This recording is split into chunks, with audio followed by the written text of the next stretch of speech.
PMI et ASE. Ce qu'on ne vous dit pas, et comment vous protéger.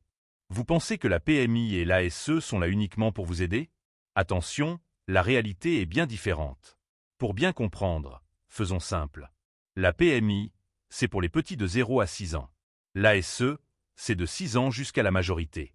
Mais sur le terrain, beaucoup de parents parlent plutôt de protection maternelle inutile ou des agences spécialisées en enlèvement. Pourquoi une telle défiance? On y vient. Derrière les beaux discours, un système sous pression.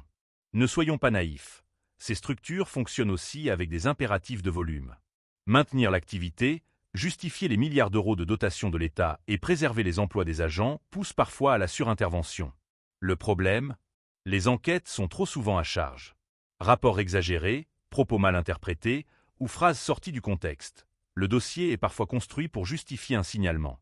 Des solutions existent, pourtant, on fonce vers le placement. Dans la grande majorité des cas, un placement lourd pourrait être évité. En cas de dispute ou de violence conjugale. La solution logique, c'est la séparation et le relogement avec le parent protecteur.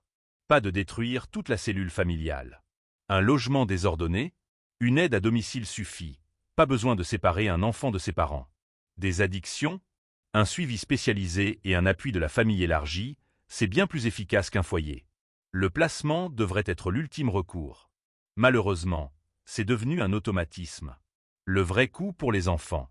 Briser la figure d'attachement d'un nourrisson en le mettant en pouponnière, c'est provoquer des troubles du comportement durable. Pour les plus grands, perdre ses repères, sa maison et son école est un traumatisme immense. Pire encore, dans certains foyers, la concentration de jeunes en difficulté favorise les dérives, violences, isolement, prostitution. Et à 18 ans, beaucoup se retrouvent seuls, sans filet de sécurité. Les règles d'or pour vous protéger.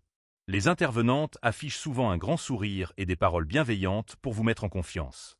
Ne baissez jamais votre garde. Ce qu'il ne faut jamais dire. Vos traumatismes ou difficultés d'enfance. Vos traitements médicaux.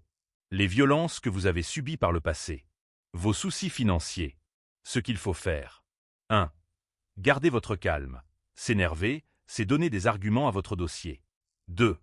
Minimiser et proposer. Si un reproche est fondé, dédramatiser et amener instantanément une solution concrète. 3.